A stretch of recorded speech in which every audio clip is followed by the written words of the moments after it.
Hello, it's Peter Wright and Kathleen Beauvais with another episode of the Yakking Show business channel. This is the show that brings you tips and ideas to help you and your business survive and thrive in the interesting times this world seems to be heading into. And we do that by bringing you interesting guests. Today is certainly no exception. I have had a quick chat to him already and I'm excited, but not my job to introduce him. So first, let's say hello to Kathleen, our co-host. Hi, Kathleen. How are you doing today? I'm doing great, Peter. Thank you. And thank you also very much for tuning in to our show. We so appreciate having you. And as Peter mentioned, we do have another special guest with us today, and we are so excited and privileged to welcome Daniel Gomez to the show. Hello, Daniel. How are you? Kathleen and Peter, thank you for having me. I'll tell you what, I'm excited to be here with y'all today, and thank you for hosting me. I'm grateful. Uh, the pleasure is ours. So Daniel is an award-winning motivational keynote speaker. He's a business coach. He's a corporate trainer. He's an executive coach and Podcast of the Year recipient. Daniel speaks and coaches at events all over the world. He is the international best-selling author of the book, You Were Born to Fly, a book written to inspire leaders. So let's just jump right in. Daniel, how did you get started in leadership development, and how did you get to be where you are today, which is amazing? Yeah, well, Kathleen, so many times in life we don't realize that everything we do is a journey that stacks up. And so many times we don't give ourselves enough credit, right? We have great victories, great successes in our life, in our past year or 10 years. And for me, I ran automotive dealerships for 20 years, very successful, ran a Chevrolet dealership. And that's where I learned my leadership skills, and we made a lot of money. And I say that because we were making money for the dealer, and then something happened and my wife was diagnosed with breast cancer. And I realized that the finances, our house being paid off, all the success we had wasn't going to help me at that moment in my life. So I made a decision. My wife got depressed on me. She ended up making a decision. She had a double mastectomy, Kathleen and Peter. And I just said, was I going to honor my wife and man up and take care of her myself, or was I going to hire somebody? And I resigned to take care of her. Little did I know in that moment, Kathleen, that a whisper was going to come into my heart to say, Daniel, you're done in the automotive. You're done in the corporate world. It's time to go out there and speak to the world. And people laughed at me, Peter. People said, you're crazy. What are you talking about? And I was just crazy enough to follow the dream because God put it in my heart. And I said, you know what? If God gave me the idea, I'm going to make it happen. And 6 years later, in this January, right now that we're in, 6 years later, I'll tell you what, I've spoken on stage with John Maxwell, some amazing speakers, Les Brown, and the big breakthrough came in our leadership when I trained and coached the United States Air Force, and the rest was history. Wow. Wow. So impressive. My goodness. Yeah, that's amazing. Hey, really, really good. So with all the experience in those 6 years that you've had of training people, both individuals, people in the corporate world, people in the armed forces, what's the single most important limiting factor that prevents people from reaching their full potential, Daniel? Is it one thing or is it more complicated? I would say there's several components and traits that people lack. And I think I'll give you two big things. It's easier to believe it for somebody else, Peter, than to believe it for yourself. Yeah. So most people lack the belief. Okay. And the reason they lack the belief to believe it for themselves is because it's always easier to be a spectator. They don't want to do the work. And the second thing that I see that plays a huge role is people have a poor self-image of themselves. And because you have a poor self-image, you have poor self-esteem. So that's right. Your self-image is the lid of your life. Your self-image is the lid of your business. And I speak all over the world. And one thing that I've realized is it doesn't matter where I speak, in England, in California, in Hawaii, it doesn't matter. Asia, over 90% of people undervalue themselves. And when you undervalue yourself, you undercharge for your services, for your business. And then this is the second thing that happens is you become one of those micromanager leaders because of your insecurity. So you're questioning everything because it's just, you don't trust anybody. So, but there's a lot of sub things that come out of that. But the main thing are you just have a poor self-image, and most people don't believe in themselves. And it breaks my heart because it's just, we have so much hidden potential and power inside of us, but no one we don't really tap into it. That's right. Kathleen, sorry, can I go on a little bit more? Because Daniel's triggered something in my little mind here that I've got to ask him. So if you take your case, it was your wife's medical condition that was the trigger for you to take that big jump, right? And believe in yourself and go and do very, very well. And you got the message from God to do that. And if I look at the story of many, many successful people, some form of adversity was the trigger that got them out of their comfortable but not happy life to go on to great things. Is it essential, or is it just happen that some people react to adversity that way? What's your thoughts? I think for me, I was just crazy enough to believe it. Mm-hmm. I just Okay. was, Okay. I think for me, the main thing was my faith in that moment. Just the fact that, right, because I'm one of the top business coaches here in South Texas, and Mm-hmm. we hear a lot of alibis, a lot of excuses when we're going through coaching. And the truth is, I don't buy it, because my wife had a double mastectomy. She had her second major surgery when I started my business. And now she tells me she thought I had lost her. She Right. thought I was crazy. But the fact that I started my business in that season, parallel to her breast cancer journey of 3.5 years, there was no excuses. And so many Sure. of us as human beings, we make excuses when really it's just an illusion that we believe. But when you really put on the right lenses of to see through the proper vision that we have the ability to do something, that we're capable, and that whole illusion goes away, you're like, maybe I can do this. And even if you Mm-hmm. can't, it's better to try than not to not try at all. So I just said, let's just do it. And the beautiful thing is, I'm here on your show because I tried.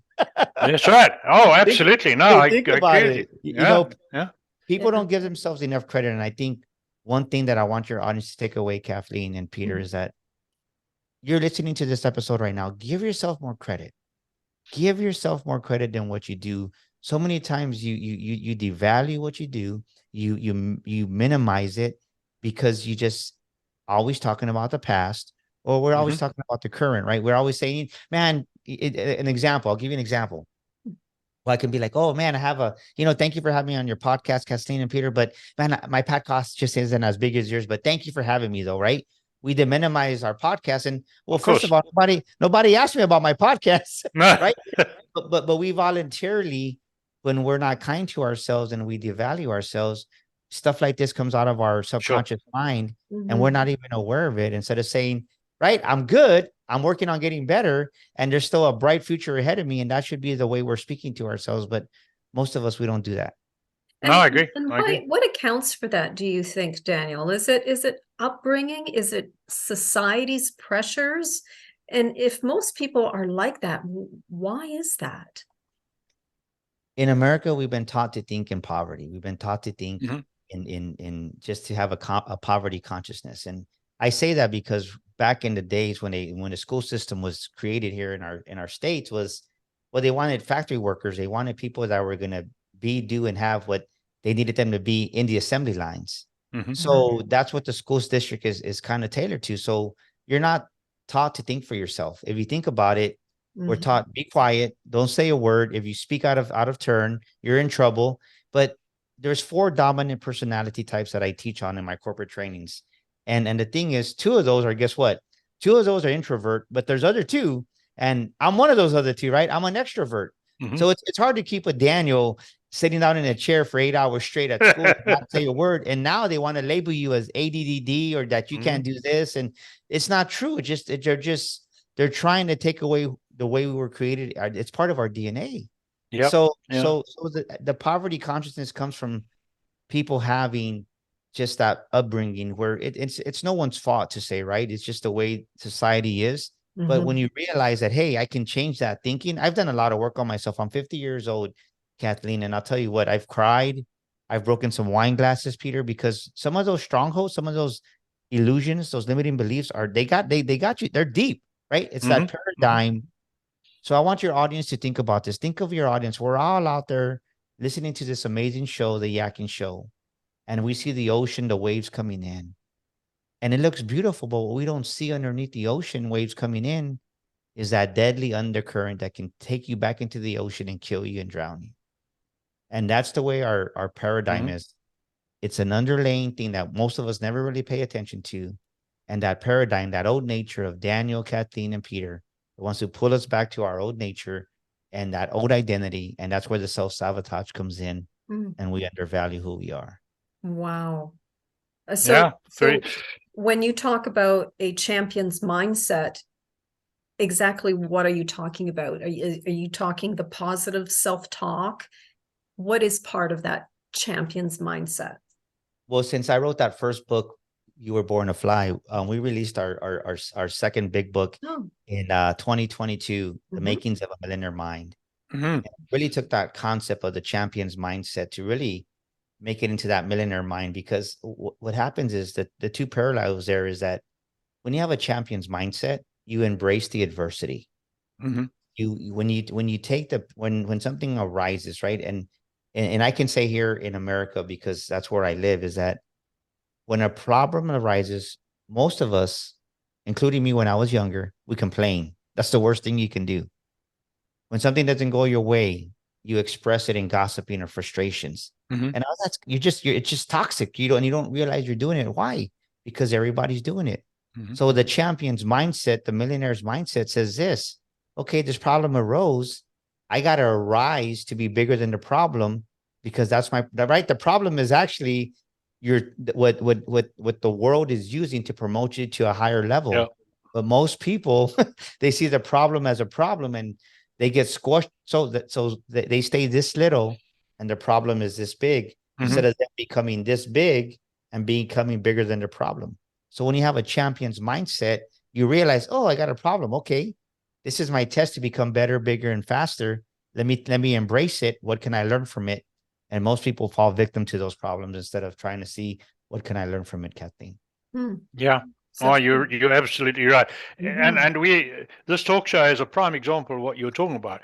Prior to the lockdown, Kathleen and I went to a lot of networking events, and we had other businesses we were involved in, and we helped a few local small businesses with their marketing and introducing them to people. Lockdown, everything stopped, and a lot of our contacts said, "Oh my, what are we going to do? What are we going to do?" And we said, "What are we going to do?" We said, "We can't talk in person. Let's start a talk show and a podcast." And 3 years later, here we are. So that was our way of handling that.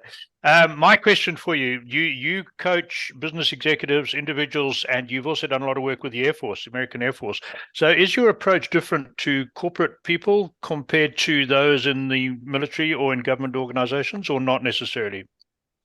Well, the outcome's different. It depends what their objective is, right? Everybody has a different business strategy or a different outcome. They're the same, but they're different, right? So the main thing that we do is when we start with working with an organization, we have a self-assessment that we have them fill out. And if it's a one-on-one individual, then it's a self-assessment. If it's a business, we give them a business assessment to see what their thinking is, right? What is their thought process? But at the end of the day, one thing that I've realized is, if there's a problem with the person, it's the person. If there's a problem with an organization, it's the leader of the organization, which is the person, right? Yeah. And the thing is the leader is the lid for the business. Just the same way us as individuals, we're the lid for our life, and we're the lid for our small business. So really the approach is kind of the same. It's just a different result that we're looking for. So there's some different strategies or some different sequences that we take in that. But the most part I see is that you can have all the knowledge in the world and all the skill set, Peter. But the thing is this, Kathleen, if you're insecure as a leader, and if you don't believe you deserve the position that you're at, you're going to fall and you're going to self-implode. And I've seen so many leaders just self-implode. What does that look like, right? They become critical. So so since they're not content with themselves, now they're really micromanaging their team. It kills the culture. It kills the engagement of the team. And then the second thing is they start to micromanage and question everybody. So then, since a leader doesn't trust himself, well, then how can he trust his team? And returning, you can't have a championship team that's winning championships for you, because you're questioning, there's trust issues underlying there. So it's been an amazing journey just to see how people think. And the one thing that I realize is kind of like just the insight and discernment that I've been blessed with, is that the people that per se or look like they're more confident, right, on the outside, many of them, it's just a false self-confidence. And I just have the ability to read through. One thing I'll tell you this, I'll give you a little leadership hack. Sure. Whenever you're in a big conference and it's a big board meeting, never volunteer to be the first one to speak. Always speak last. The reason is this, ladies and gentlemen, I'm going to draw my wisdom from Kathleen. I'm going to draw some of my wisdom and response from Peter, and I'm going to draw my response from everybody else that speaks before me. So now I have a more wiser approach of what I'm going to say because I've really calculated my words and okay, now I have everyone's input. Now let me just articulate my wisdom in the way that everybody can understand it because I've heard everybody's point of view. The mistake is when you're insecure, you want to be the loudest one in the room and you want to make sure you're being heard because you want to be approved. And there's many leaders that make that mistake. Oh yeah. I've seen it time and time again. So usually the loudest leader in the room is mainly the most insecure one. Not always, but many times Oh, I agree with you 100%. Yeah, I've been in the corporate world before I had my own business. I also did 10 years in the military part-time. In our country, we were conscripted in and out for 10 years. So I saw both in organizations and in the military exactly what you're saying, that very often the loudest and earliest voice is not the best one. Yeah. Thanks for that, Daniel. Oh, wow. So, Daniel, Kathleen. yes. Thank you, Peter. So Daniel, when people call you up for help, what is it that most of them want to learn from you? I've had several clients tell me this. I don't know what you have, but I need it. Right. I'm just Daniel Gomez Inspires. I'm special because I walk in who I am and I don't hide who I am, right? God is my source. Of course, I can't talk about that in business settings and I don't, but a lot of my content I reference, right? My faith and I think that is what most people don't realize. Like we're having our Millionaire Mind boot camp here. We have it every 6 months. And one of the things that we teach on is there's 6 pillars. You have business, you have finances, you have relational, you have health, and then you have spiritual. Well, most people don't realize that there's a spiritual element that if you avoid that, right? I mean, it doesn't matter what you believe in, right? That when you understand there's a spiritual element, you got to understand that it affects how you live, who you are, and the happiness of who you and for me, that's right. It's me having God in my life and accepting Jesus as my savior when my dad passed away when I was 26. So I can just speak from my experiences and people that can resonate with that messaging, the truth that I speak. And I attract a lot of executive that way because I've had many people that have had Rolls Royces and very successful, but inside they're not happy. Inside they're lonely. Inside they're miserable. And it's man or woman, right? Both of them that are having an affair or just drinking too much wine or whatever it may be. It's a self-implosion and you're self-sabotaging. So it's really showing them. And one thing, going back to the question you asked me earlier, is that we're never taught how to really deal with these issues. So we suppress them, right? In my book, I call them, we sweep them under the rug, and then we think that they're going to go away and they don't. But this is the important key, Kathleen, is that we sweep it under the rug when we're 20. We sweep it under the rug when we're 25, 30, 35, 40. So now, Peter, you got a backlog of all these emotions you've suppressed over 20, 30 years. And we think it's going to be fixed in 1 month. No. And it doesn't work that way. That's right. And that's a mistake that a lot of people they think. Yeah, no, you're absolutely right there. Here's one, and this might be a provocative question, but I'm going to ask it anyway because I don't mind asking provocative questions. I also believe the spiritual side is really, really important. And for reasons that don't concern this show, I turned away from the church for 40 years, not from God, but from the church. I see an awakening. More and more people want to develop their spiritual side. And I'm involved in a church that has grown from 200 to 1,000 congregation in 2 years. And I'm amazed at the number of people who turned away from church and to a degree God coming back. Are you finding that? Or am I just looking at a very unique experience through rosy tinted glasses? Do you think people are coming back to the need for spiritual existence? Well, definitely. That's why they come to our events. Yeah. One thing I believe is this, right? Because we have our speaking academy. We have a Sticker Shock International Speaking Academy. Hmm. We actually have people come in from Canada, Toronto area, Ontario, and it's beautiful, right? And I share that with you because people say, Daniel, man, you should be a preacher. You should do this. You should do that. And I'm like, no, I got my own ministry. They're like, you do? Where? Absolutely. I'm like, you're here at it. Yeah. That Yeah. the Yeah. marketplace is where I go because there's a lot of people that are hurting, a lot of men, a lot of women, Kathleen, that just feel empty and void, and whether it's because of a divorce or just something that's happened in their lives, and they hear a message that we train on. Like a good example, when you really go in depth with the four personalities, I've seen many families healed, many marriages restored because we think that my wife is a certain way. We think my husband's a certain way. A great example, right? If you're an introvert and I'm my wife's an introvert, I'm an extrovert, and I'm always saying, hurry up, why are you taking so long? Well, sometimes I can come across a certain way, but if she's an introvert, you tell her enough times that a certain tonality is going to shut her down. And when you Hmm. understand that it's not the person themselves trying to do it on purpose, that it's right, that their personality is part of their DNA. Because once again, I'll Hmm. reference there's four dominant personalities. When we do this corporate training, like really in depth, it's a 2 hour training.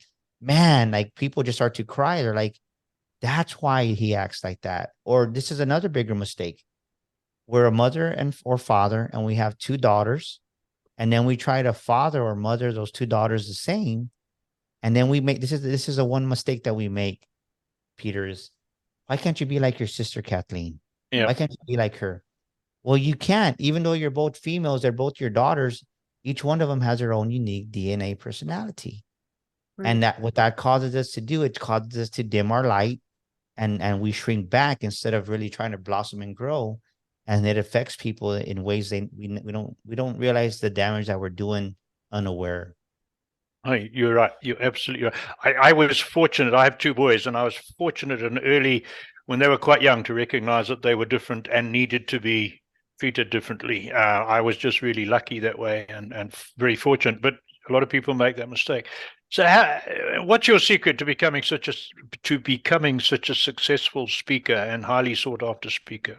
What's the spark? What really sets you apart, Daniel? Well, there's two things. You got to stop caring what people think, right? Oh yeah. I have a saying, Kathleen, right? Opinions are like armpits. Everyone has one. And usually stink. That's a good one. Yeah. And when you really stop caring how people think, Peter, when you really care, you just you allow yourself to go out there and just shine. And I think that's the main thing is I stopped caring what people thought. Hmm. And then the second thing is, right, you just gotta you have to put in the reps. Hmm. Everybody wants to be successful, but like yourself, the quality of your podcast has grown over the 3 years. Mhm. Now you're doing and you have a different dynamic because you all Hmm. both matured and the quality of the show is so much more tremendous. And not that it was bad at the beginning, but it was your chapter one of your podcast. And so many That's right. problems that arise in businesses as a young entrepreneur, small business owner is we try to compare somebody's chapter one, which is a new person, to someone's chapter 10 or chapter 15 That's when they've right. been in business for 5, 10, maybe 15 years. And you can't Yeah. do that. Can't do it. No, you're right. You're right. Absolutely. You're right. You're right. Very good. So Daniel, can you tell us about your books and how people can get them? And also, can you tell us about the Mari Strong Foundation? Yeah, so thank you for asking that, Kathleen. Just last month in October, a couple of months back, we had our Finding Your Inner Beauty Women's Conference. Yeah. My wife is a breast cancer survivor, so she's breast cancer free now. And Oh, because of that fantastic. journey, we started a nonprofit where we give back to women that have breast cancer. And a lot of the money that we raise is during our women's conference called Finding Your Inner Beauty here in San Antonio. And we really just pour into women and try to help women, right? One thing that I realized when we were going through our journey, we were paying like 1,500. We're paying a lot apart from our insurance for radiation and just things. And no one was there to help us. So what Hmm. we try to do, and our goal is to help women with that copay, whether it's chemotherapy or radiation, or just if they need $100 for gas. I mean, when you're going through something like that, $100 for groceries goes a long way. Yeah. Yeah, So sure. that's what the Mari Strong Absolutely. Foundation does. And our website is maristrongfoundation.com. That's MARI, maristrongfoundation.com. And we give back to women. And the beautiful thing about that is it really helps to keep me, to remind me that I should be grateful, even though I am grateful. We all need those little reminders. Hey, your wife could not be here. Right. So that's what we do to the Mighty Strong. And our books, here's another one. Here's the one you were talking about. You Were Born to Fly. Yes. All our Yep. books are on Amazon. You Okay. Were Born to Fly is an amazing book for personal self-development, self-growth. I'd highly recommend it. And then the beautiful thing is with the makings of a millionaire mind, this one is on Audible. So it's on Amazon, Audible, paperback, and Kindle. So get a copy. And if you want to get an autographed copy, we love to ship you one at the makings of a millionairemind.com. That's the makings of a millionairemind.com here in the States. And, one thing that I want to say is I never thought I would write a book, Kathleen. Never thought I would write a book. And then nevertheless, did I ever think that I was going to have one on Audible. So I think that was a real success for me, a big win last year. And just to see these dreams come true, if someone would have said, Daniel, congratulations, you're an author. If they would have told me that 7 years ago, Peter, I would have said, you got the wrong guy. So I share that with you, ladies and gentlemen, as you're listening to this amazing show, is never underestimate what you can do. Never underestimate what you can do in your life, especially when you allow God to help you and guide you. The sky's the limit. And that's why I love what I do, because it's just, you're helping people and people need help. I have a question, Daniel, for the people listening, and many of them have these negative self, they just bring themselves down, right? We can be our own worst enemy, really. And all this negative self-talk. Can you give our listeners a tip on how to stop that and change the narrative into Yes. something positive? What would that tip be? Well, the tip would be this: the first 20 minutes that you wake up every day are crucial, and most people don't realize. The reason it's crucial is because as a child, from the day you're born to the age of 6 or 7, depending on the child, our brain waves are in theta, theta.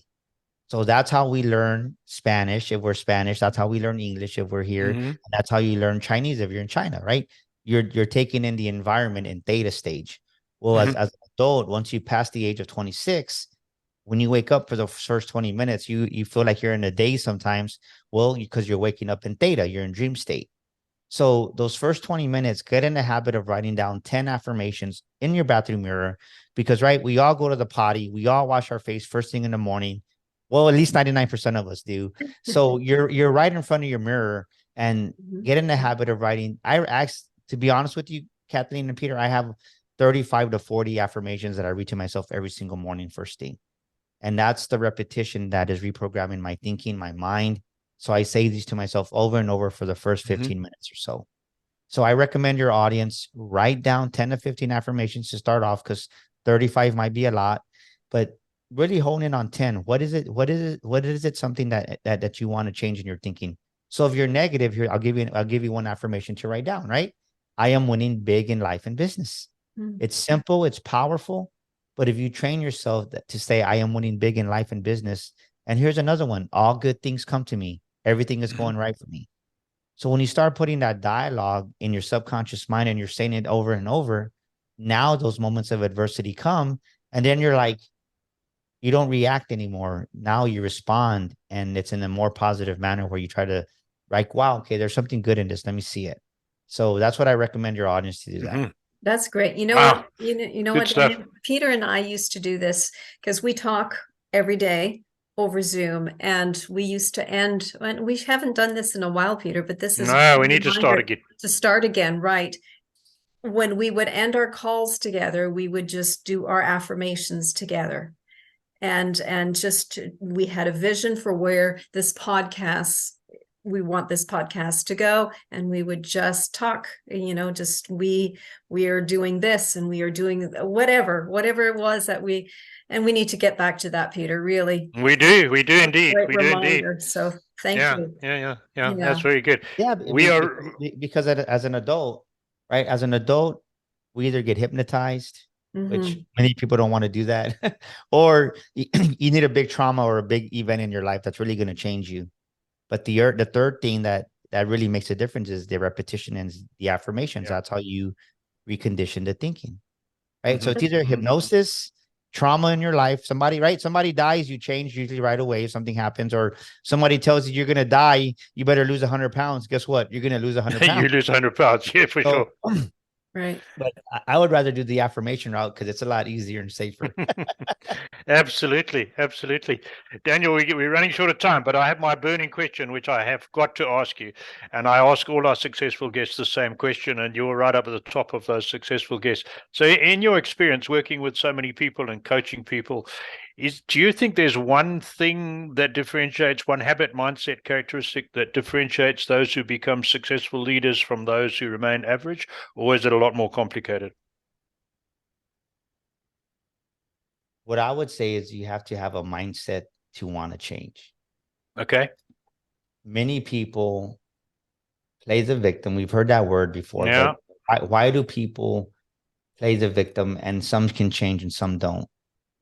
Right? Because some don't want to change. Yeah. Some don't have the desire to change. They just want to have that empathy, that just everything that goes with that, right? The attention. Sometimes, I've met people that have wanted to be sick because it brings you attention. And crazy as they may sound, they're in the hospital, and they're glad they're in the hospital because people go visit them in the hospital. Right. But I think the main thing that separates people is successful people really want to change, and you have to really want to change, because I can't force you to change. You have to be committed.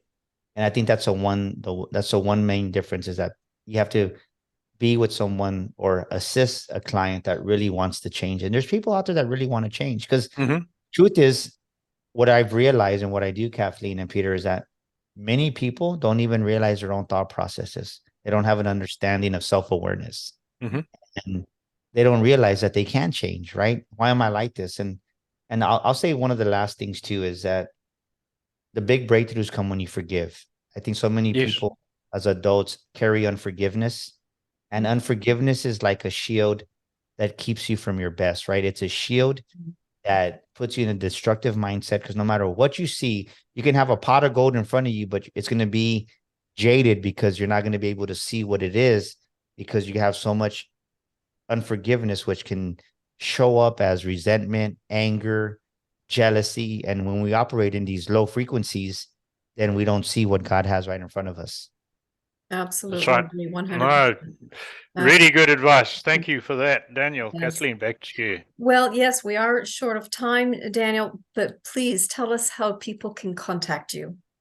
Yes, well, I would say text the word millionaire. That's the word millionaire to 210-942-5059. That's 210-942-5059. Or just send me an email. Say, hey, I saw you on the Yakking Show, and what I want to do for your audience, Kathleen, is give them a complimentary discovery session of 35 minutes. And just email me at daniel@danielgomezspeaker.com. That's daniel@danielgomezspeaker.com. And just put it on the timeline, right? The Yakking Show. And I'll know exactly what it is, and I'll respond to the emails, and we'll have my assistant take care of that and set those up and send you our link, and we'll get going on that. I would love to do that for your audience. Oh, fantastic. Thank you so much. We so appreciate that. Excellent. And for our audio listeners, that email address will be in the description on whatever platform you are listening to this on. It will also be on our website, so you can get hold of Daniel. Thank you, Daniel. Yeah, my pleasure. Well, yes, from Peter and I, Daniel, it was an absolute pleasure having you on the show today. And I hope you do come back and see us in the future. We would love that. And thank you all so much for tuning in to our show. We so appreciated having you. If anyone is interested in being a guest on our show, please visit us at theyakkingshow.com. All you need to do is click on the Contacts tab, where you will find a short application form, and we would love to hear from you. Peter, would you like to talk about the newsletter? Well, to our audience, you've experienced yet another wonderful guest on the Yakking Show today. So to make sure you don't miss out on our future guests, sign up for our newsletter. Go to theyakkingshow.com. There's several forms and different pages. We only send you one email a week. We don't overload you, but at least then you won't miss out on speakers and guests of the caliber of Daniel that you heard today. So sign up for the newsletter. That's it from me. Goodbye, everybody. And thanks again to Daniel for being with us. Thank you. Thank you, ladies and gentlemen. Thank you, guys. Take care. Bye-bye.